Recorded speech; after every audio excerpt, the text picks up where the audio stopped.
मंदसौर शहर में इन दिनों कुत्तों का आतंक लगातार बढ़ रहा है। कुत्ते झुंड बनाकर आम लोगों पर हमला कर रहे हैं।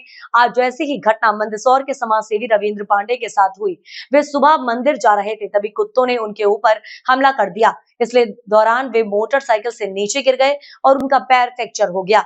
पूरे शहर में लगातार कुत्तों की संख्या बढ़ रही है, लेकिन नगरपालिका प्रशासन कुत्तों को पकड़ने के लिए कोई ठोस कार्यवाही नहीं कर रहा है। तो देखने वाला है, कुत्तों के कारण कई तरह की घटना हो रही है, क्या कहना है? मैं भी आज सवेरे पशुपतिनाथ जी जा रहा था, तो अचानक कुत्ते आ गए दौड़ के और गाड़ी स्लिप हो गई। गाड़ी बहुत स्लो चला रहा था मैं, फिर भी वो गिर गई, तो पूरी गाड़ी इस पैर पे गिरी, तो हल्का सा फ्रैक्चर आया है।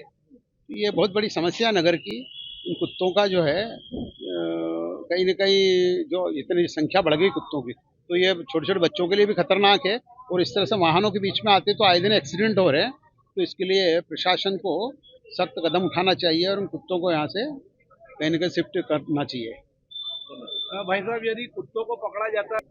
नहीं, कुत्ते तो कुत्ते हैं, उनमें बुद्धि होती तो वो ऐसा नहीं करते, पर अब जरूरत से ज्यादा संख्या बढ़ गई। और फिर सबसे बड़ी बात तो क्या है कि ये जो स्लाटर हाउस है, इनका कच्चा मांस खाते हैं, तो इससे हिंसक हो रहे हैं। और कई बार हम देखते हैं छोटे छोटे बच्चों के ऊपर उनको घेर लेते हैं, गाय के बछड़ों को घेर लेते हैं, उनको खा जाते हैं। तो इसलिए ये तो जानवर है और इसको हटाना चाहिए।